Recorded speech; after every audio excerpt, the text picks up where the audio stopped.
So I was plant-based vegan and a plant-based chef for 6.5 years. That was one of the most transformational experiences that I've ever had. When I went vegan, it was to support my mother who had been diagnosed with metastatic breast cancer. And she decided to go plant-based in order to combat the cancer instead of doing chemo and radiation. And so I decided that I was gonna, join her because my mom already had a hard time like with food, and I've always been a huge foodie. And because I had always been a creator in the kitchen, I was like, okay, mom, like I'm gonna create some of your meals, so that you don't have to go without this. She learned about Dr. Sebi, and we went on this Sebi diet, and everything shifted. My mom actually overcame breast cancer. This was in 2017.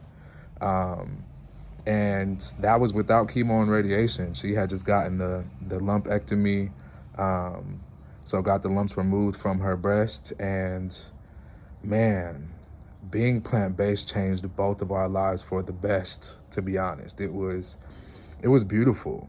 um, my mom started hiking, and she was extremely afraid of heights. And she just started, after, of course, having that cancer experience, and then now being connected to her body in the way that a plant-based diet can connect you to your body, because that's what it certainly did for me.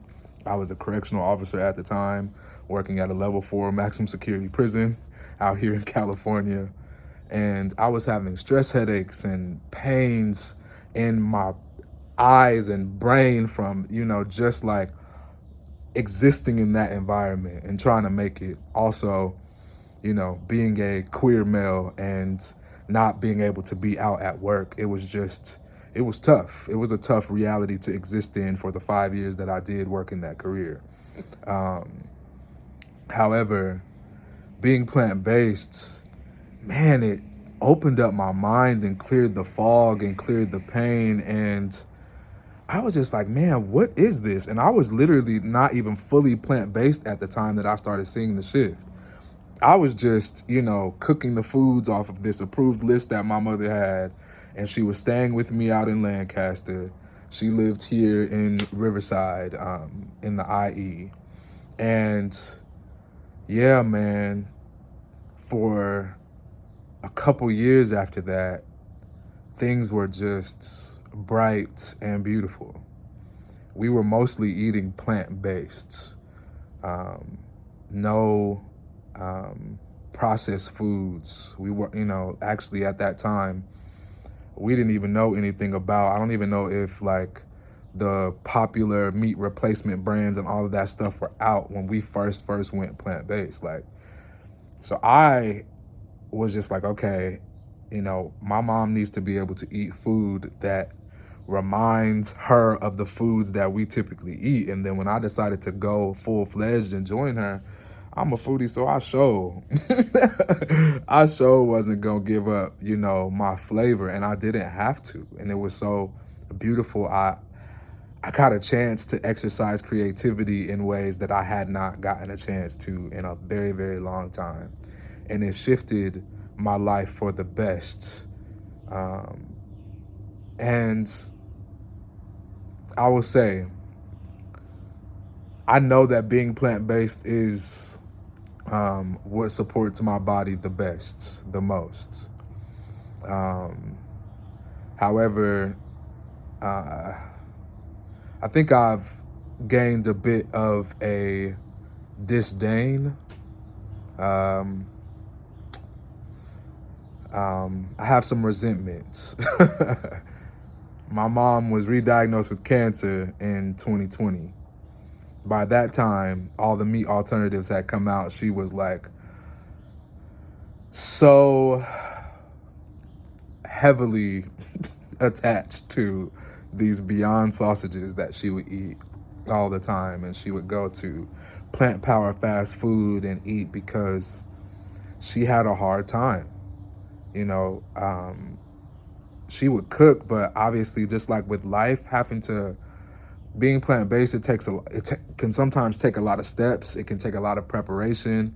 You're not able to just keep shit in the freezer. Like, you're eating fresh foods all the time, and when you're in survival mode, like, it can be challenging if you don't have a good balance, or if you don't even really have the resources to go to the store as much as you would love to. And so my mother started relying on, you know, the same types of foods that she relied on when we were not plant-based. And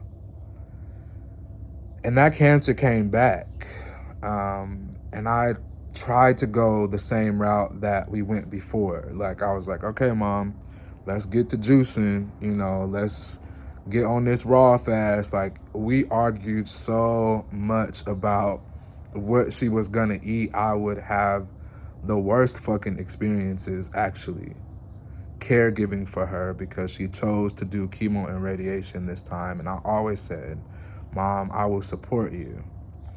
Like, whatever decision that you make, just like I supported with the plant-based and started a catering company to, give other folks an opportunity to experience what my mother and I were experiencing, was this transformation and this clarity. But man, my mom got sick again and did chemo and radiation, and between that fucking treatment and the food that she was eating, my mom's esophagus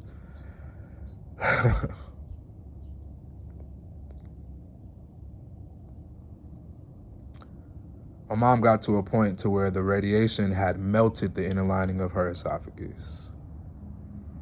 And everything that she ate or drank, she was like, well, what is going on? I feel like there's some sloshing in my throat. And when we finally took her to the hospital, even though they were supposed to be doing x-rays, they were doing x-rays every fucking day to make sure that, these things were not happening. That radiation really fucked my mom up. And she went in that motherfucker walking, and she only had 15 treatments. And she was taking a chemo pill. And I watched my mother wither away until she died. And I was fighting every fucking day, literally arguing with her a lot of times on what she was gonna eat, because we saw what could happen before when you are eating properly. Yet, a lot of us have, and I am a lot of us, especially, when we are in these depressed moods. My mother was never really confident about the fact that she had overcome cancer the way that she did. I would talk to people, the name of my business is Plate of Hue, and I would talk to people and be like, I remember one time, she pissed me the fuck off. She pissed me off. We were cooking. I was having a pop-up, and someone was like, hey, so, tell me why y'all went plant-based? And I was like, oh, my mom got diagnosed with cancer, and she said, I didn't have cancer, and got upset in front of a client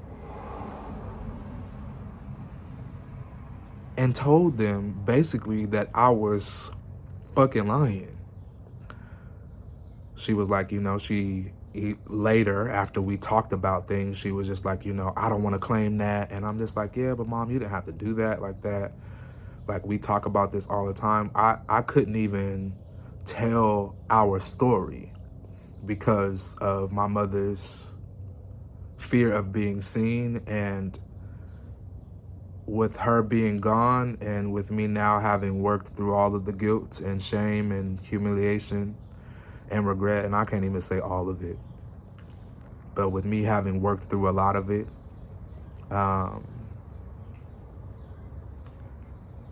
just understand more. I could never understand what her actual experience was as a mother, as a person, as a woman, going through all of the things that she went through, having to have her son, who's 29, bathe her. She's only 51. Then just a few months before, she had all of her mobility and was able to do everything that she did. I fucking hate the whole idea of veganism nowadays. And I started to have a disdain for it even before I bit my first piece of fish and chicken again after all them years. The shit that they call plant-based, all of this food, I had clients who were not vegan but were trying to be vegan, and they would want to eat all of these alternative meat replacements every fucking day, and I would have to taste it. I'm the chef, I'm cooking it, I have to verify, you know, and ensure the quality of my food.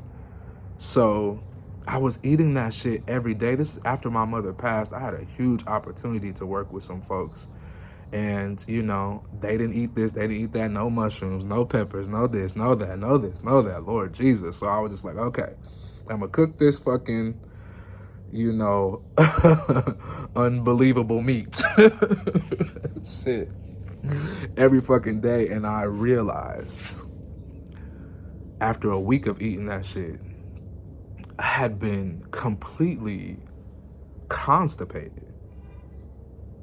And I was like, I thought back to this herbalist that I met the last week of my mom's life, that we found and paid a whopping $7,000 that we were able to raise from GoFundMe.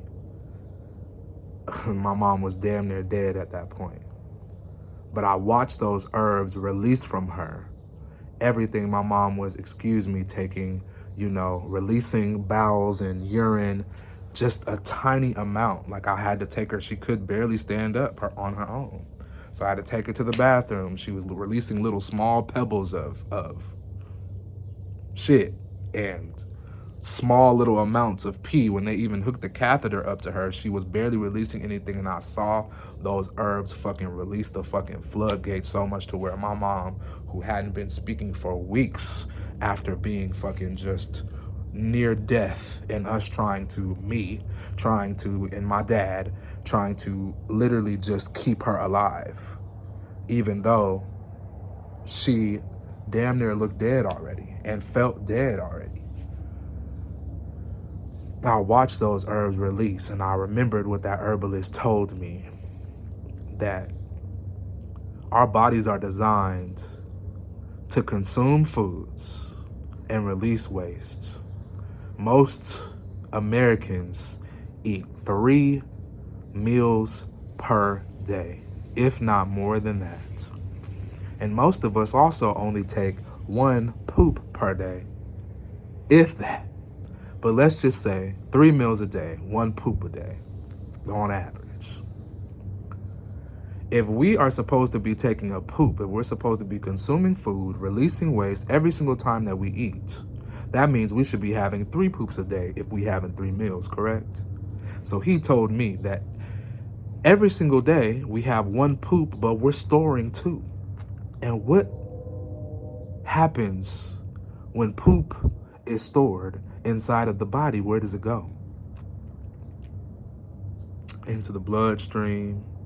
It lodges into parts of our physiology, shows up as inflammation that then leads to ailments, joint diseases, blood diseases, brain fog, all of this shit, fat around our body, inflammation in our heart, inflammation in all of the places that we need flow in.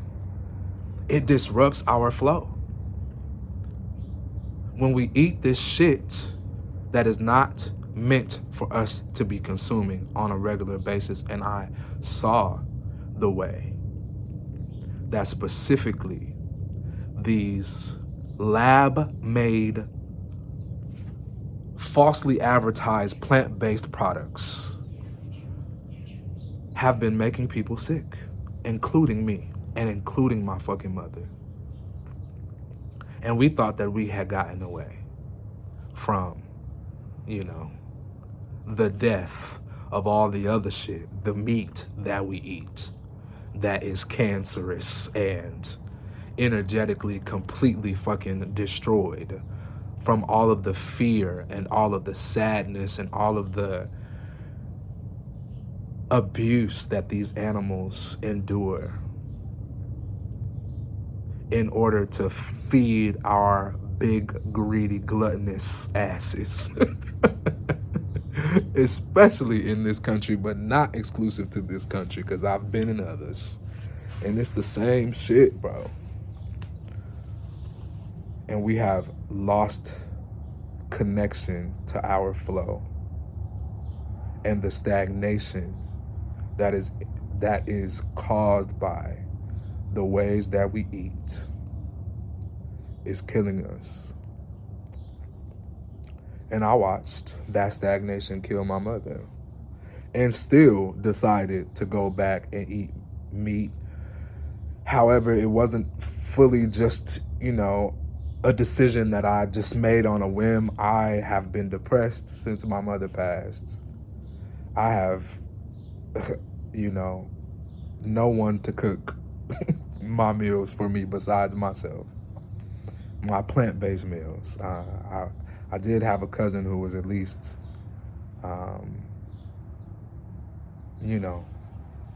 capable enough to to cook some plant-based things for me when I came back to America after living in Bali, so that she was able to feed me, and some of my other family members too, knowledgeable a little bit more about plant-based foods. I did get a lot of support while I was plant-based, and shoot, since I haven't been, my family has fed me, and that's just what I needed to experience. I needed to be fed. And I have been feeling dark and ravenous, and the thickness on this body. All this thickness, can I get a witness?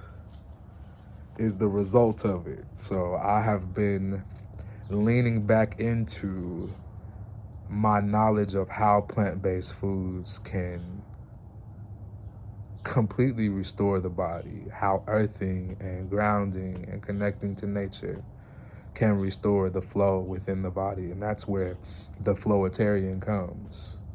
Because I don't want to put myself into a box anymore. I felt like, this whole vegan versus non-vegan, East Coast, West Coast, Democrat, Republican, Crip blood, black, white, all this division, it's just, it's over the fucking top. When everybody is just trying to survive in this bitch. Shit, niggas just trying to make it. Motherfuckers is just trying to live in here. And all of this judgment and projection and ridicule and all this other shit, when don't nobody fucking have it figured out. The doctors that be saying that they know the way to heal motherfuckers be dying from the same diseases that they're trying to heal, that they call themselves a healer of, and even some naturopathic healers. Even some naturopathic healers, like $7,000 for some motherfucking herbs, bro.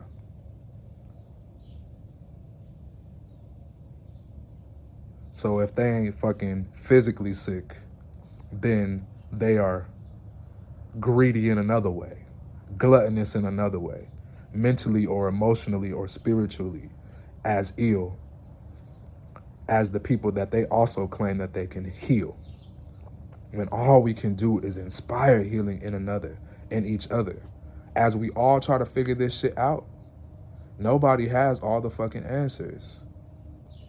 Nobody has all the fucking answers. Yeah, I do know that nature is the most intelligent technology and mechanism that has ever graced this world, and we are nature.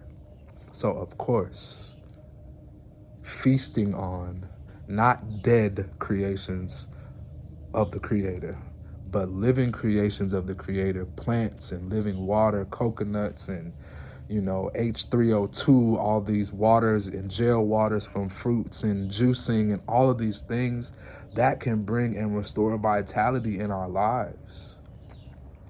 I've experienced it happening over and over again. And, as I have been on this 3-year healing journey, I'm glad that I have been able to remain alive. Look, it's a kitty. Y'all see it? Oh. Anyway, when animals cross your path, it's always spiritual. So I saw a little kitty. It was talking to me. Kittens are bridges. They bridges between the seen and the unseen, like birds. But we ain't gonna get into all that today. We ain't gonna get into that today. Anyhow,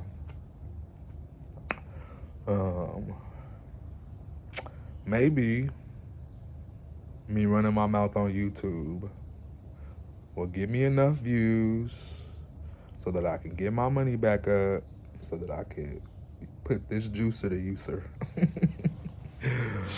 Oh, because, child, I've been exhausted and stressed and grieving and literally laying my ass in the bed. I wrote a thread the other day. I have been in the bed, like, laying down for like 80% of 2025, and I'm about to be 34. Who this Jesus year? Nobody told a nigga that he was gonna have to die. Like Jesus year, I thought I was about to be like, oh, okay, this the resurrection, revelations part. Who'da thunk it?